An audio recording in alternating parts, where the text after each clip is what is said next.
Hello and welcome everybody to this edition of the Chocolate Life Live. My name is Clay Gordon.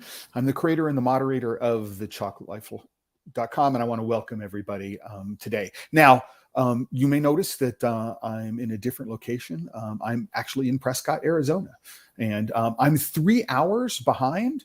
And so there may be a challenge with some people not being able to view this on LinkedIn.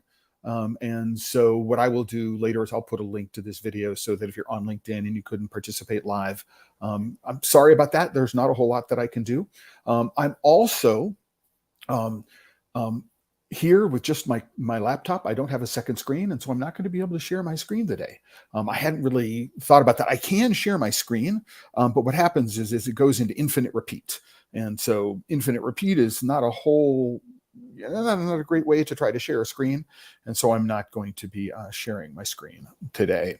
But wherever you happen to be tuning in from today, if you go to the comments or the chat, type your name in, let me know where you're connected from, and I'll get the comment up on the screen. It's always nice to know who's listening, who's watching, and where you're tuning in from. So if you get an opportunity to throw in the comments, I'll get that comment up on the screen and we'll talk about it. Say thank you very much for participating. I'd like to show you the homepage of the Chocolate Life right now. Unfortunately, I can't do that. And I'm not going to be able to show the resources. But if you want to go to TheChocolateLife.com, for every single Chocolate Life live stream I do, there is a post, an individual post. It contains all the archived links, and it also contains a list of other resources that we might be going through.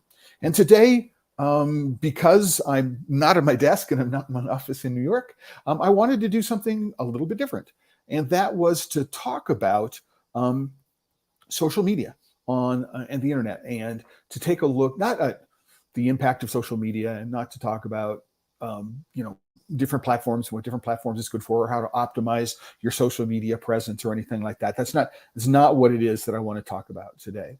What I want to talk about is the way people use social media, and specifically forums, to get information about chocolate and cocoa. And so I'm going to go through and I'm going to talk about top questions, and top in the sense that I see them most often, not necessarily that they're the best questions or that they're the most popular questions. Popularity might also include like how many responses they get. But what are the questions that I see over and over and over and over again, right? And why that's good, why that's bad, and ways in which you, if you're searching for information, using social media platforms, how to get the best bang for your buck, because everybody's mileage will vary when they use these platforms. And that's where we are today. So if you have a question that you think is a question that you see too often on the internet, post it in the comments. I'll be happy to share it. And if you think I've missed something or would otherwise like something explained in a little bit more detail, also let me know. So I am going to be looking down at my notes in front of me. So I can, it's an entirely different setup. Same camera, but entirely different location, background, everything like that. I'm looking at my notes and I can't see the screen as I would normally see the screen. It's a pretty odd situation for me doing this. So please bear with me. I have been thinking about getting a small portable second monitor in case I ever ran into the situation again. And now I know exactly why it is that I needed it. So diving right in. The first thing I want to say is that there are some fundamental differences between the different social media channels and how they are used. So I maintain more than one account on Facebook. I have more than one account on Instagram. I have an account on Reddit, and I participate in subreddits on Reddit. I also use LinkedIn. Right. And so every single one of those platforms has its strength and has its weaknesses from a question asking and a question answering perspective. And I think that fundamentally, if you're looking for information about cocoa and chocolate on the internet, that the kind of limitations that a platform like Twitter imposes on you. It's, if you have a big following, you can use it for polls, you can answer polls. But for the most part, if you're looking for long form answers to questions, it is not a good platform to find things in.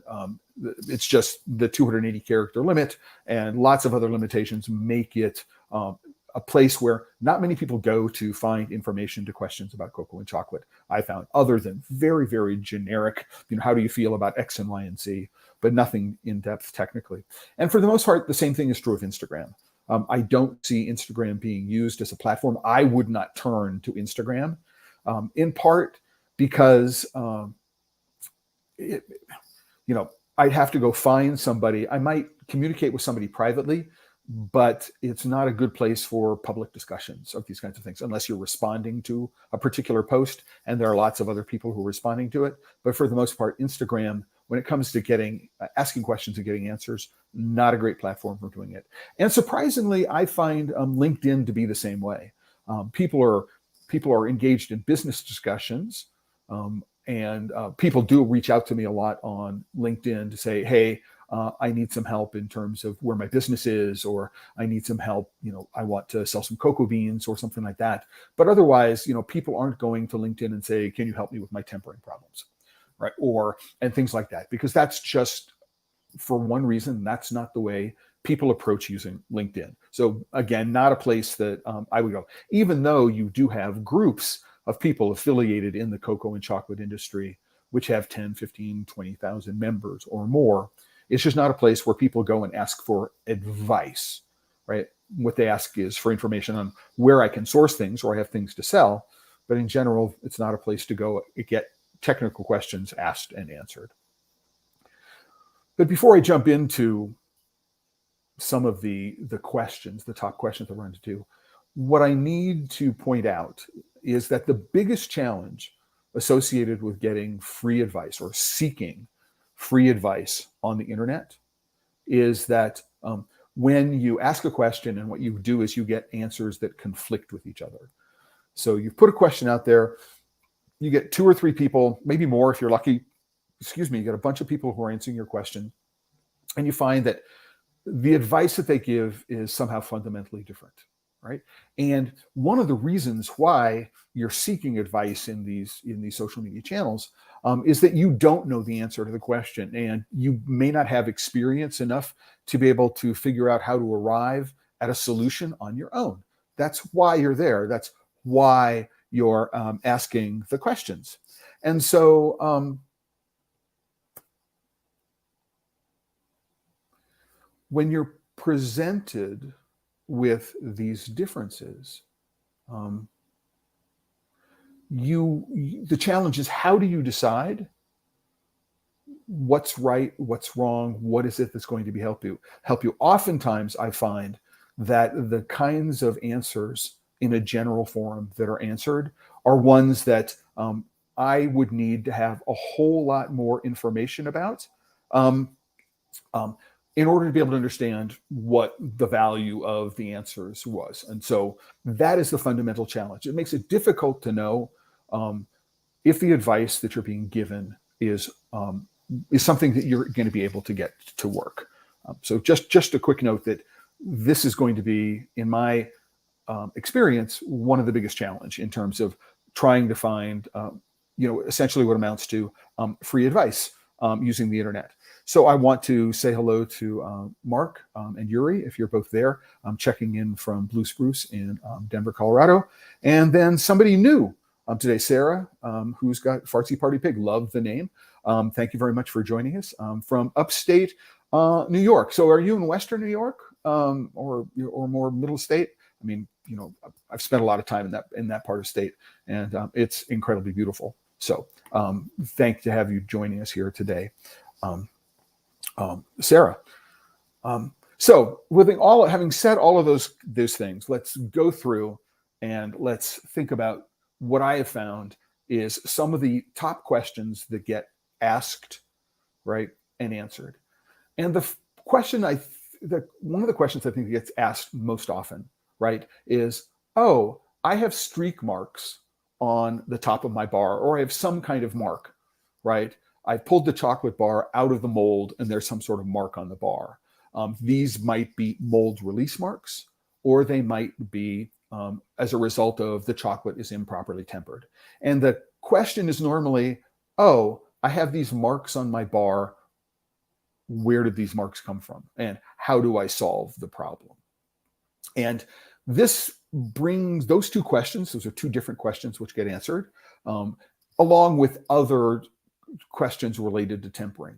So one of the things that I have learned, so many people may not know this, but before I got into chocolate, I used to do frontline technical support for a computer graphics company. So we were selling computer graphics hardware and software. And often it would be my job to be on duty so that when somebody called up, it's like, I need to figure out how to answer their questions over the phone. And one of the challenges is often that people don't know how much information is required in order to be able to answer the question. And so, for example, just posting the request, I'm getting mold release marks, what's wrong? Or I have streaks on the front of my bar after demolding it, what's wrong? Even if you include a photograph of what the mold release mark looks like or what the tempering streak looks like, that's not enough information for anybody to be able to answer the question intelligently, right? And so people will often go in and they will give you advice about how to solve the problem. But it turns out that when you're asking these questions, there are things that you can do to let people know a little bit more information so that the answers they give you are more likely to be relevant when it comes to trying to solve your problem. So one of the things is, so here's sort of a generic question I just picked up at random. Hi, my bars came out with a nice shine. However, when I pick them up, they immediately melt, right? Am I doing something incorrectly? Well, yeah, you're doing something incorrectly. I use the seeding method to temper. Well, the seeding method is a help, right? So they're not using a continuous tempering machine. They're probably not using cocoa butter silk. And we know that they're not using cocoa butter silk because right next to it, I'm thinking I didn't add enough calates. Could that be the reason? So calates may be saying they're using berry calabaut as a chocolate. Okay, so we're getting a little bit of information, but what you'd really like to know is what kind of, not just you're using the seeding method, but are you using a seeding method in a Chocovision, Rev 3 or Delta? Are you using a 3Z? Are you using a something like a mold art, right? And you're melting the chocolate and putting it out maybe and and putting it back. How in fact are you tempering, right? And then, okay, what chocolate are you using? So I'm using a dark chocolate. I'm using a milk chocolate. This will be able to help if you're using a specific calabaut, which calates would suggest that you might be. Is there a specific chocolate? Let us know. Is using 851 or 859, whatever the numbers are that you're going on. The first thing you need to think about, you in the royal sense, the first one any of us needs to think about is to see if we're actually providing enough information so that we can get answers. So in this particular case, I would say I want to know which chocolate I'm using and how it is that I am actually implementing the seeding method. So is it a Chocovision machine batch temperer? It might be a JKV wheel machine, which is also seeding. Is it a mold art melter, which is also seeding? What is the method that you're using in order to do it? We also would like to know, what is the ambient temperature of the room that you're working in, so that we can get an idea if that something temperature related might be a part of the problem. And so, yeah, these three questions put together probably represent one of the largest sets of questions that get asked and answered over and over and over again. And for me, right, I'm happy. 10 years ago when I first started doing this, I might be tempted to answer once or twice, but when the same question gets asked over and over and over again, it's been asked and answered and asked and answered and asked and answered, and it might have been answered the day before. Then the question I have is how does that all work?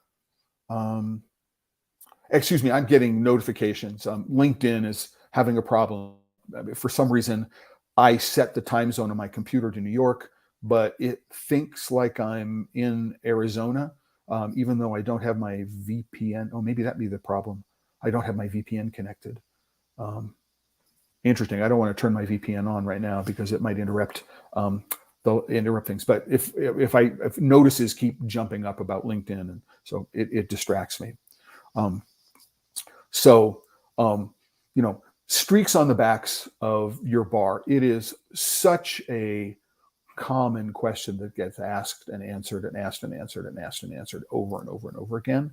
But if you are going to ask the question, please overshare. Let us know more than we think we should know in order to be able to answer the question, because, hey, I've got streaks on the back of your bar. Yeah, your tempering is wrong. But unless we know exactly how you're tempering, we can't even really begin to logically approach what an answer might be, because streaks in the back of the bar, how you would approach fixing that if you're using a continuous tempering machine, a company like Selmy or FBM or Gammy or Chocolate World or whoever's you're using, the way you would approach solving that problem or trying to address that problem would be very, very different from if you're hand tempering on a table, if you're using cocoa butter silk, or if you're using a bowl style batch tempering machine or a wheel style batch tempering machine. Different ways of thinking about how to solve the problem, right? Mold release marks, right, have the similar kind of issue. The mold might not be clean. That might be one way to do it. But the most common answer to why you might get mold release marks is that you have an uneven removal of heat from the bottom of the mold. And so that means you don't have enough airflow around the mold, right? And so you get parts of the mold, parts of the chocolate, which will crystallize on the surface of the mold at different rates. Now, the mold also might be too hot. The mold might be too cold. The room might be too cold. The difference in temperature between where the chocolate is. There are all sorts of variables, right, in order to be able to figure out how do you answer a question like that.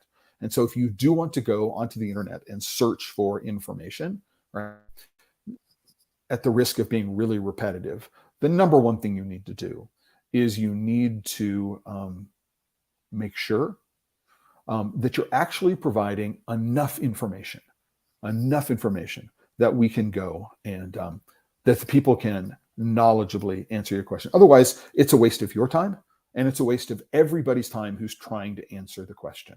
So tempering issues having to do with mold and streaking, these are the ones that really, really frustrate me no end. And that leads me to number one pet peeve, is that most times people actually don't do the research in the group that they're posting to find out if the question has been asked and answered before. So again, because of the nature of the user interface and the user experience, especially at Facebook in their groups, that trying to find something that was posted yesterday or the day before or last week can be incredibly difficult. And so people would say, rather than spend the time to figure out if this question has been asked in this group before, what I am going to do is I'm just going to ask the question, right? I'm not going to spend any time whatsoever thinking about even investigating the notion of if there is a correct answer already or an answer that applies. Or I can see how other people ask the same question, and maybe that will help me formulate the way I organize my question. And so, number one, do everybody a favor if you're going and using any form of social media to find a solution to a problem that you're having, right? Is do the research on the group that you're posting in, right? Find out if, number one, if any question like the question you're asking has ever been answered before, and learn from the answers that have been already given to the particular situation to see if, number one, is if the question has been answered for you, or if you can use the information to help you craft the way your question is organized and proposed for people. Right? I can tell you, having run, the Chocolate Life on a community where there was an open forum, on a platform where there was a much more open forum than on the current platform, that trying to deal with this as the moderator, as the person who is responsible for making sure that, things get responded to and the community looks active and alive. I mean, the one thing I hated more than anything else was having to deal with questions over and over again, to the point where, I was able, because I owned the platform and could do this, could create an FAQ page, and I could just put a link to the FAQ page, and people could go to that FAQ page, and it would contain links to answers to questions, right? So, I was fortunate enough that I was able to do that, and I'm aware of it. It is frustrating for everyone involved, but you can help yourself by thinking about how to use the resources that are available for you. Okay. Another area where I think that we see a lot of questions get asked and answered, and this is something that I run into on a regular basis and have a problem with. Number one is, this is something, again, I pulled off a forum. I don't remember which one it was, but it's, I'd like to play around with a fruit-based bar with freeze-dried fruit without cocoa nibs. Does anyone know the ratio of cocoa butter and sugar to fruit? Should anything else be added? Right.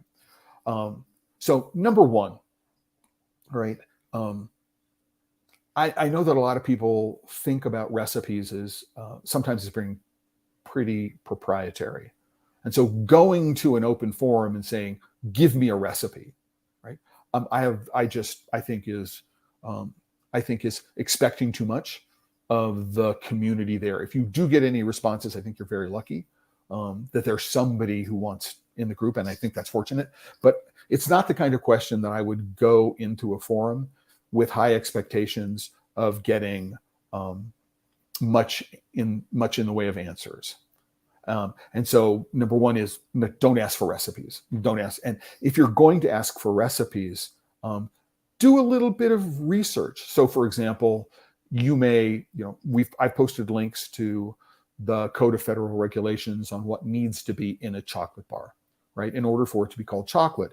And so I'd like to play around with a fruit-based bar with freeze-dried fruit without cocoa nibs. It sounds like she wants to make a flavored white chocolate bar, right? We don't know if there's any, so she doesn't say if she wants it to be vegan. She doesn't say anything about it. Doing just cocoa butter and sugar, right, with fruit. So cocoa butter and sugar is not legally a chocolate. That's not something you could call chocolate. You'd have to add some dairy, and there would be a minimum amount of dairy in order to be able to call it a white chocolate. And then fruit, and different fruits have different levels of acidity. Different fruits have different levels of strength.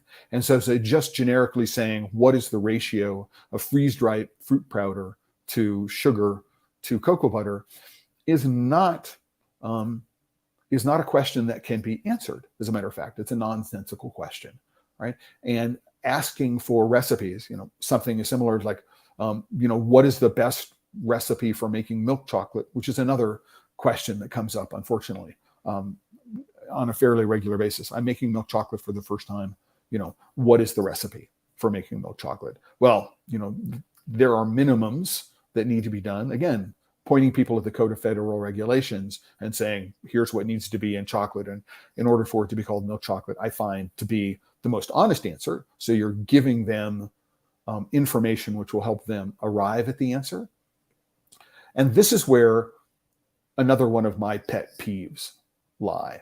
So I think that the notion of not doing research in a group could be a selfish one, right? It's just, I don't want to spend the time. I think maybe my question is unique. It may be selfish in that kind of way. Or it may be lazy. People just don't want to put the work in and the research in, right? And so they're asking these questions, expecting to get answers for free, right? And that's, I think, another pet peeve that I have with the way social media gets used often, which is you don't get what you don't pay for.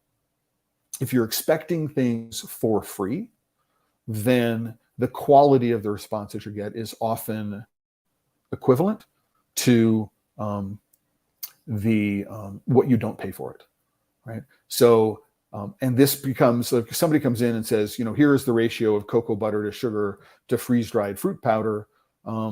And you get 5 people who have different opinions. How do you decide which opinion is the correct way to go, right? If you don't have the experience yourself in order to be able to look at those things and to be able to tease out of them which one or ones are most likely to give you the results that you're looking for.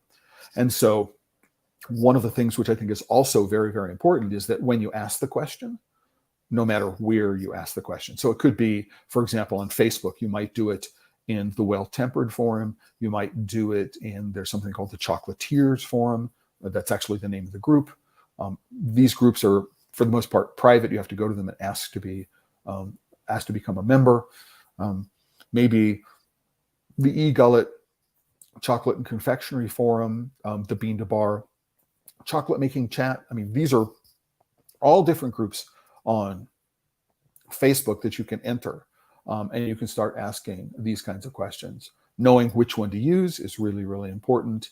But once you ask the question, be prepared to be engaged in the answer, right? If you don't understand something, engage the group. The more you engage, right, the more you show you're active, the more you show that this is really an honest line of inquiry for you, that you're not just sitting back and expecting the group to solve your problem for you. Responding if somebody says, I want more information, giving them more information is really, really important to do. So engage in what you're doing.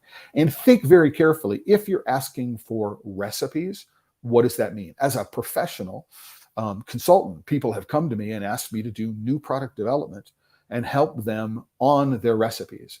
And generally, chefs get paid to do this.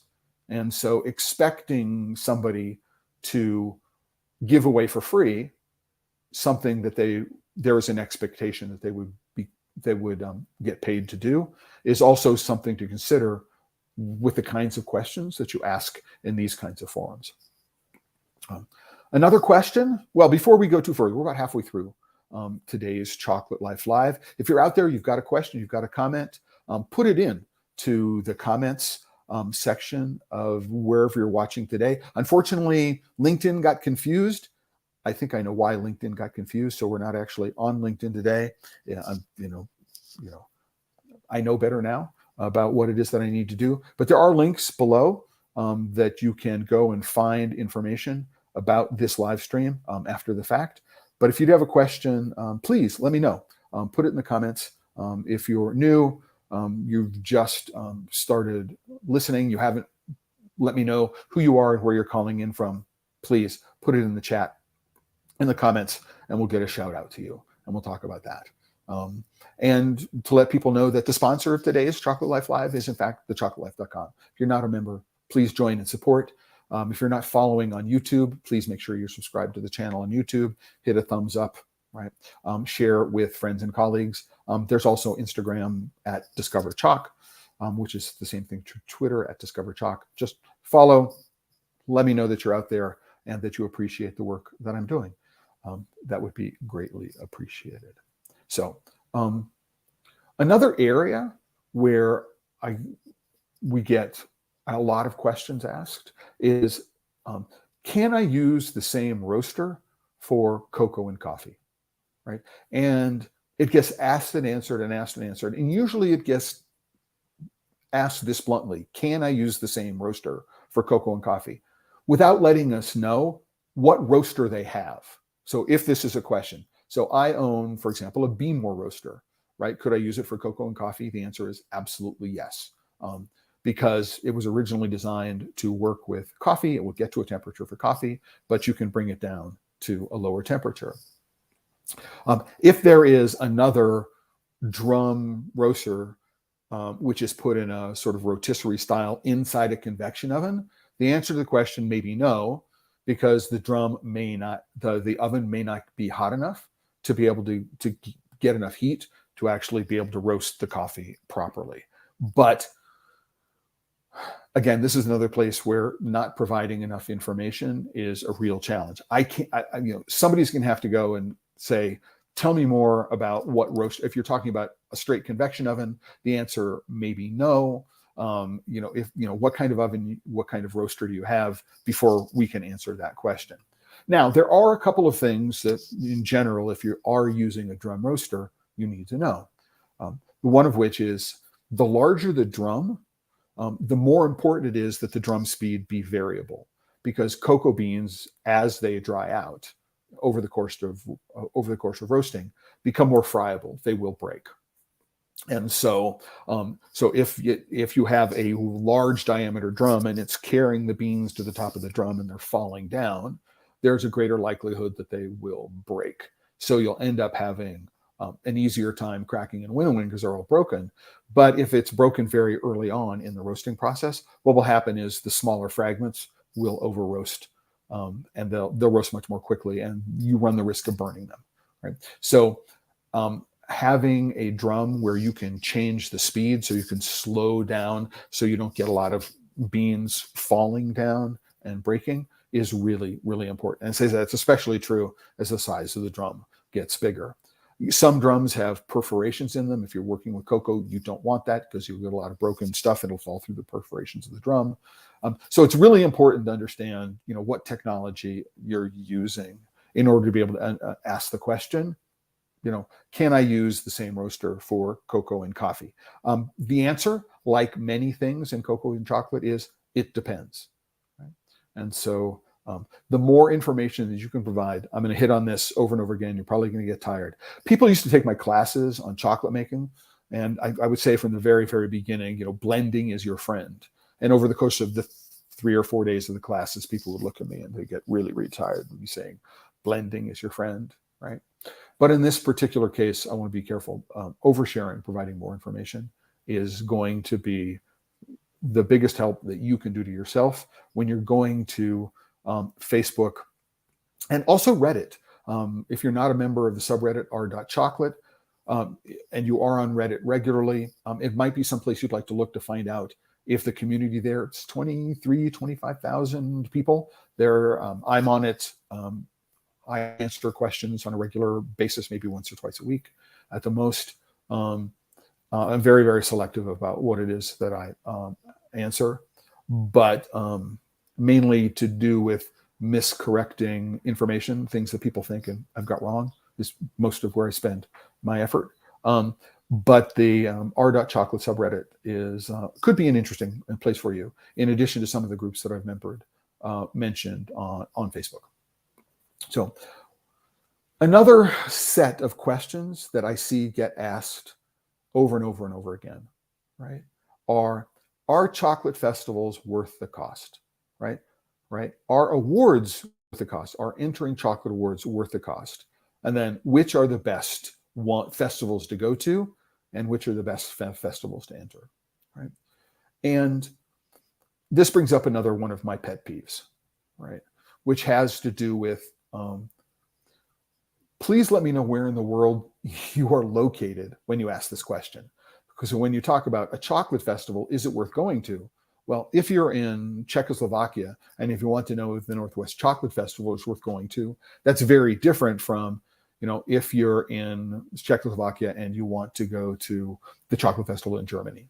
So please, number one, right, if you're going to ask a question that is in any way dependent upon where you are located in the world, start off, hi, I am located in New York State, and I would like to know what the best festivals in New York State are to go to, or I would like to know the best festivals in the United States. I mean, would you recommend going to the Dallas Chocolate Festival as opposed to the Northwest Chocolate Festival, as opposed to, some festival someplace else, right?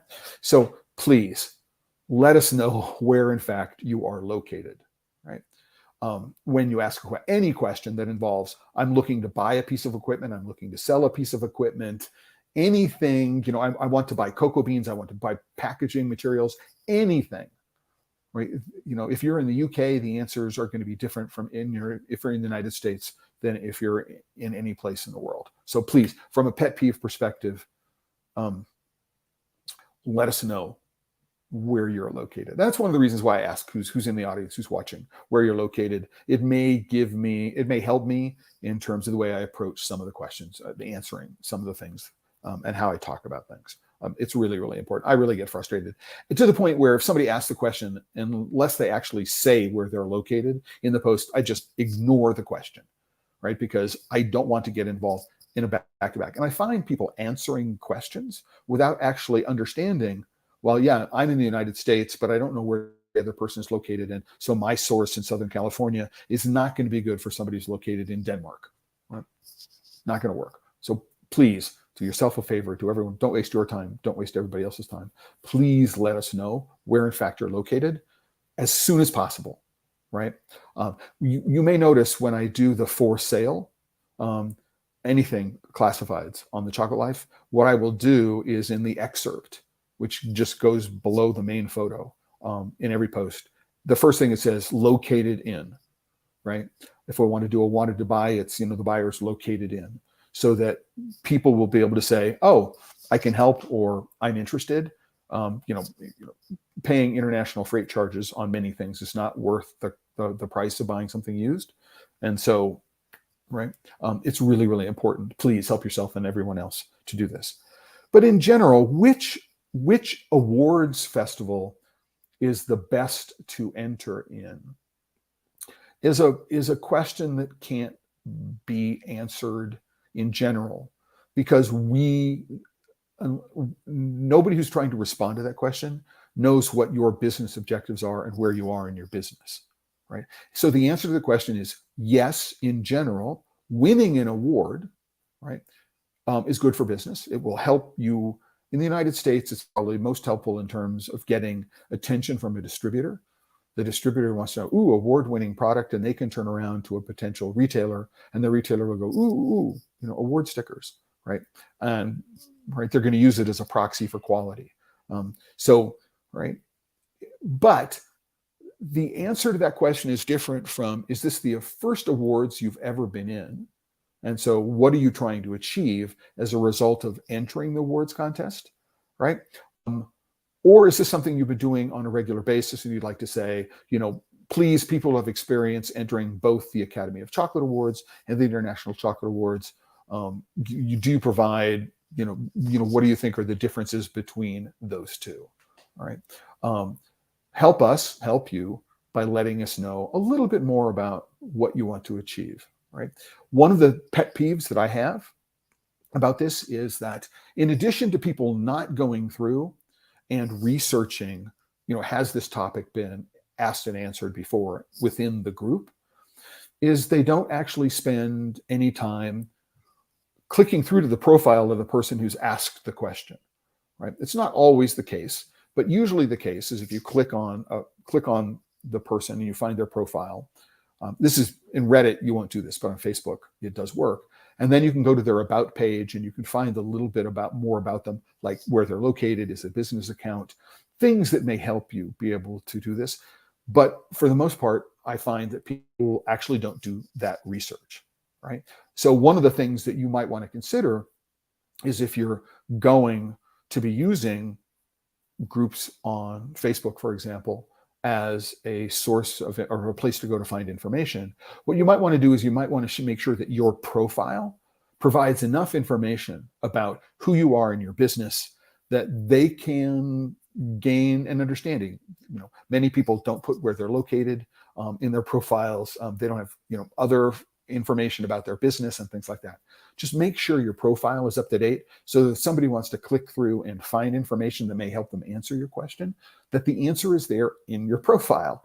Just an overlooked secret about how you might use the internet, how you might use Facebook groups as a source of answers to question. So I want to say hello to Teresa, who's connecting in from Georgia today.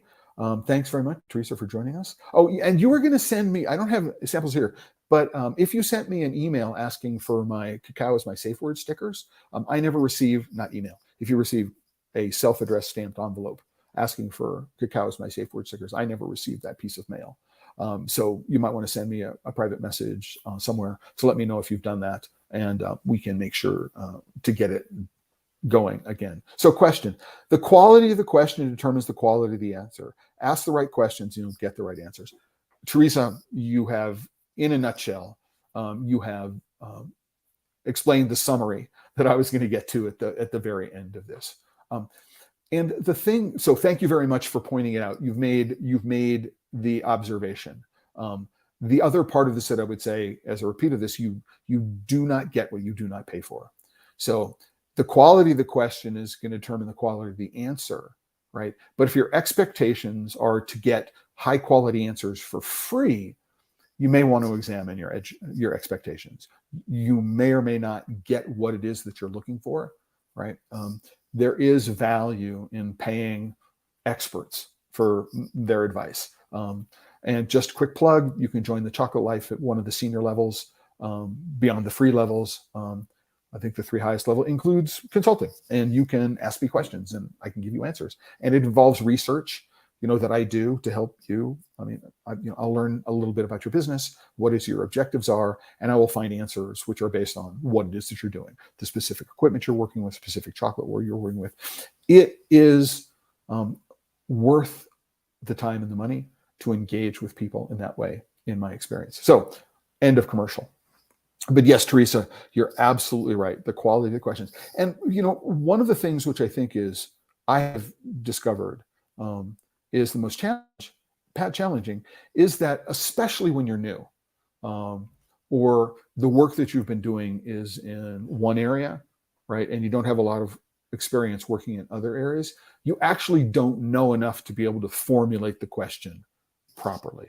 Right. Or as I say, you don't know enough to be able to give the information that's going to help us on the other end who want to give you answers, to be able to provide you with the right answers. So this fits into the category, again, great observation, Teresa, of just sort of miscellaneous generic requests, right? Which is, right. So, hey, everyone, I was wondering if anyone had experience with private labeling.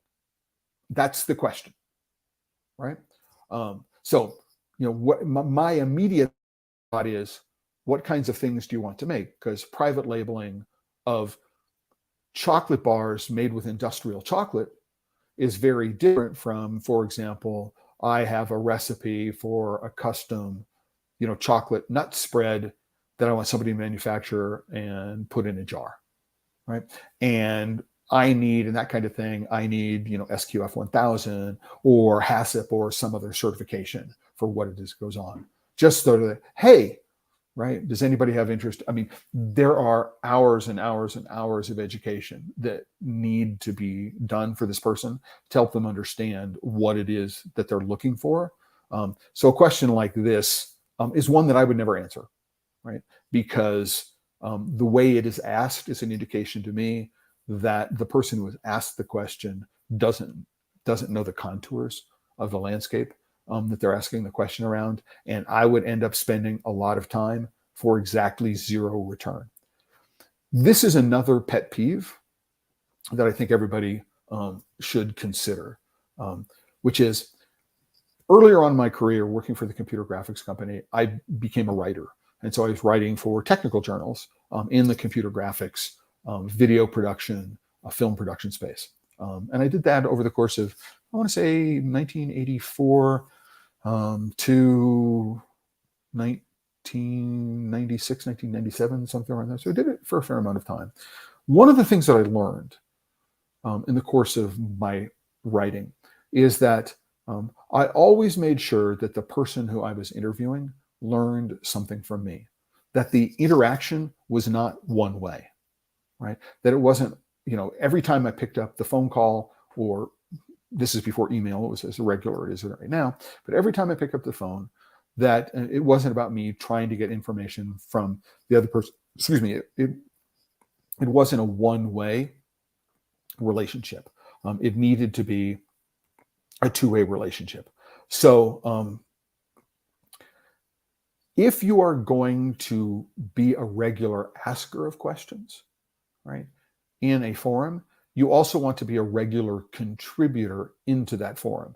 Now, it may not be that you're answering questions in the forum, but what you're doing is you're being an active participant in lots of ways. Photographs of your work, you know, recognition that you might have been given.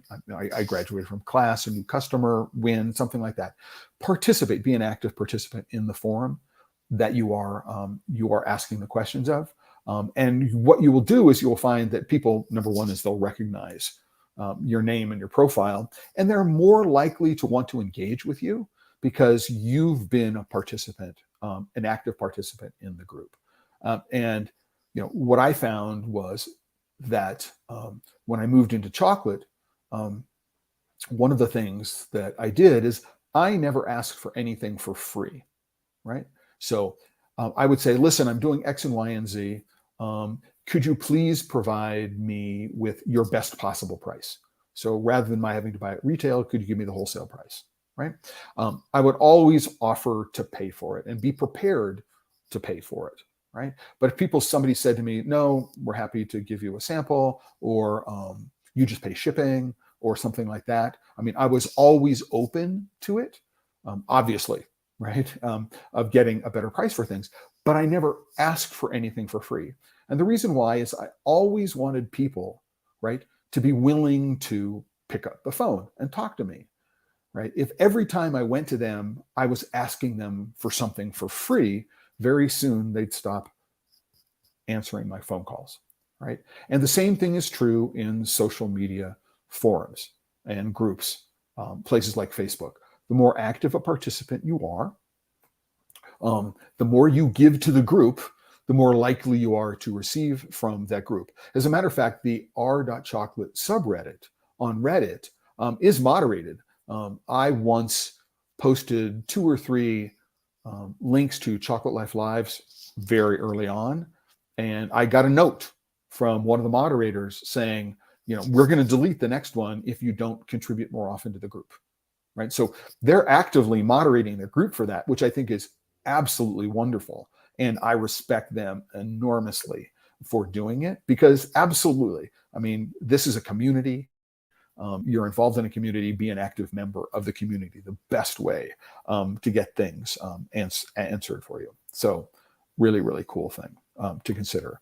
So, hey, I want to say thanks to Encore Coffee for checking in on a Friday from Flyover Country, Kansas City, Missouri. Thanks for calling, guys. I'm in Arizona today.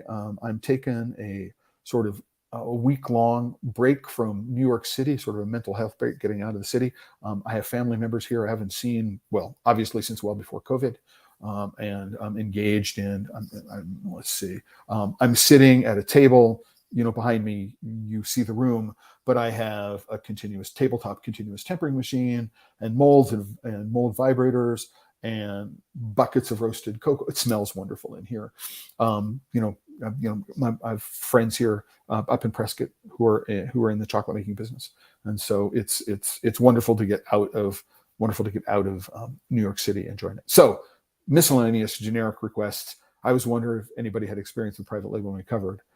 Another miscellaneous generic request. Hey, I'm looking for a reasonably priced envelope style wrapping machine. Preferably, it will both do inner foil and outer paper if possible. Right? What's wrong with that question? Well, number one, I have no idea what the asker of the question means by reasonable price. Right? I don't understand. I don't know if they're interested only in a new machine or if they would be interested in a used machine, which they may have to refurbish. If they're buying a used machine and they do have to refurbish it, there is the challenge of making change parts for the machine, because the chances that the machine comes set up to be able to wrap exactly the size of bar that you want is minuscule that's likely to happen. We don't know where they're located, right? So I'm in South America. Would be different from someplace in the United States, I'm someplace in Asia, answering that question. Another thing that I would want to know is how technical are you? I mean, are you comfortable with using, I'm going to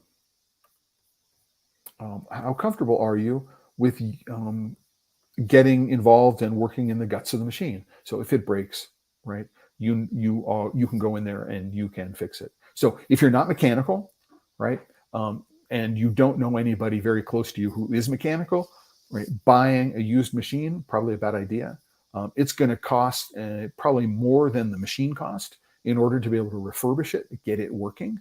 And then it's going to cost a pretty penny more in order to be able to get the change parts so that you're going to be able to wrap um, what it is, the bars that you're particularly looking for. Now, one thing to know about wrapping machines is that the change parts need to be built. So the things which, bend, right, the foil and the paper, need to be built knowing the specific characteristics of the foil and the paper that you're using. So if the foil is slightly thicker or thinner, right, and depending upon the foil and if there's a crimp in it, how think about, for example, about a lint bar. It's a very, very thin foil which is crimped and folded over in a particular kind of way. Is that the kind of style of wrapping, a foil inner wrap that you're looking for? Or are you looking for something which is more like a thicker foil with a paper inner liner, which is folded? I mean, these are really, really important things to know. And you need to build the change parts which do these things based upon the specific characteristics of whatever it is that you're using as the wrapper. So it might have change parts which will fit the bar that you're looking for, but you're using a paper which is much thicker, your change parts won't work, right? So I would always recommend that you go and buy a new machine, right? That you go and buy a new machine, something which comes with a warranty, and that you work with the machine maker very, very carefully, providing them with all of the wrapping materials that are necessary before they start building the machine or customizing the machine for you, so that they can actually make sure that the machine will wrap your product, right? Knowing that can handle the paper you use. And the answer to the question is, it's probably going to cost you at least 100,000 euros for something that will wrap, between 20 and 50 pieces a minute, right? Expect it, if you're looking for a folding machine, to do that. And if you want to go from one size to another size or one style of wrapping, so you might want to do a paper wrapper, or you might want to build a box around something. There are machines that will do both of those in the same machines. Different set of change parts are necessary. They'll be 15 to 20,000 euros a piece, depending upon, right, the complexity of what you're doing. But if you want to spend all of your time wrapping bars and not all of your time troubleshooting why is it not working, then if you look at the amount you're spending, especially if you're able to finance the machine, compared with the number of hours that you're losing and the labor associated with getting the machine to work properly, it almost always makes sense to buy a new machine, especially for something like wrapping. I know that there is a lot of romance in old machines. I know, for example, that the Mass brothers, when they had a wrapping machine, specifically went and looked for an old machine because they wanted to put it in a place where people could watch it working. And there's something really, really fascinating about some of these old mechanical machines. And I get it. I understand that their appeal. But what you pay for the machine itself may be a fraction of what you'll end up paying for the machine in working condition. So reasonably priced envelope, reasonably priced wrapper, they don't exist, right? Reasonably priced don't exist unless your notion, is, I think 100,000 euros is a reasonable price. So set your expectations appropriately. Another question that I see answered really, really often, and it's more often in r.chocolate than it is in any one of the Facebook groups. So I wanted to make sure that I got a Reddit post in it, is, what is the best chocolate I can buy in Arizona, right? Or, right. And normally it's literally just that, what is the best chocolate I can buy? There's not a whole lot of information. So they may say, listen, I go to Trader Joe's and I like the Pound Plus bar, which we know is an industrial chocolate made from a Belgian brand, most likely. and I'm in California, but we don't know where in California they are, and they're just looking for an alternative for that. But we don't know if they're a milk chocolate fan or a dark chocolate fan, if they're looking to expand into a non-industrial confectionery chocolate. So the notion. So if you're going, asking questions like that, like it's like, here's what it is that I like. Very, very specifically. I like dark chocolate. I like high cocoa content. I want something which, might be made by a small maker. I mean, I got to tell you, the reason why I switched over from chocophile.com, which is hand edited commentary. So literally a blog where I wrote everything. There was zero user contribution, not even comments. The reason why I went from chocophile.com to an online community, and this is 2008 using software from a company called Ning, is that I got tired of answering questions like, and this is literally the question which caused me to reconsider what I was doing on chocophile.com, which is I was in Italy 10 years ago with my wife, and we found a chocolate we really loved. It was in a green wrapper with gold printing on it. Can anybody, Clay, right? Because they're asking the question to me, it was Clay, can you help me find this chocolate? And, there was no way I could invest any time in doing the research for this. I wasn't the importer. I wasn't going to be able to sell it to them. It could take me several hours to find the answer to the question. There's just going to be no return, right? And I realized that if I had an online community and there were people in Italy, they might be able to answer the question for me, right? And it is literally the reason why I started doing things the way that I'm doing them now, starting back in 2008, was as a larger group, collectively we can know the answers to questions. Now, it turns out I learned later, this is a Gianduja style product. It's called an Avellana, right? So I eventually learned it later, going to Italy and knowing the answer to the question many years later. But in the middle of it, it's like, no. So, if you want to have somebody help you find a chocolate, and you can't post a photo of it, and you don't have a picture of the wrapper, and you don't have any other information other than I was in Italy 10 years ago and I had this great chocolate, that's a real hard kind of question to answer. So don't ask it. It's going to be really, really impossible for people to figure it out generically. The last thing that I want to talk about in terms of questions which get asked and asked over and over and over again. For some reason, there's still a controversy about whether white chocolate is really chocolate. The answer to the question is yes, white chocolate is in fact really chocolate. So yeah, just stop asking the question. It's been asked and answered. The way to answer the question, if you're in a forum and you want to answer the question, I have the URL of the electronic version of the Code of Federal Regulations bookmarked to 21.163, which is the section on chocolate. And then very, very quickly, I can find the URL to the definition for white chocolate. And what I just post is I say, yes, it is. And, here's the reason why. I just post the URL. I would not invest in the moral debate, the philosophical debate, the epistemological debate, the ontological debate. It's not worth the effort. You may or may not change anybody's mind, and it's a settled question. So let's get there. And then finally, what I want to say is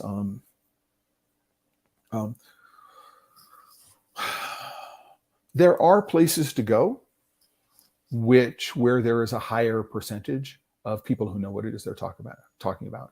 And so one of the really interesting things about the way the craft or specialty chocolate community has organized itself is that there have been since 2005, 2006 at least. I started publishing TheChocolateLife back in 2001. I think Martin Christie started publishing 70%.com at about almost exactly the same time. That Chocolate Alchemy and their Chocolate Talk board forum went up, I think 2005, 2006, so very, very soon thereafter.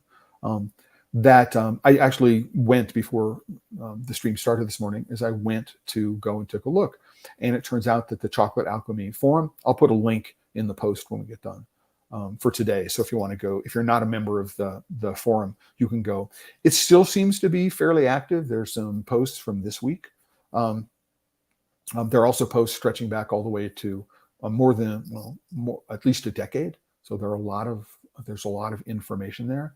But what I will tell you, that the quality of answers there, while it may be better than it is on a Facebook group, you do need to take a look at the answers to the questions very, very carefully, because there's a lot of misinformation about chocolate on the internet.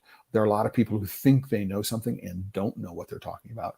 And you'll go in there and it might be the only answer to the post, right? If it's a niche question, it might be the only answer to the post. And so,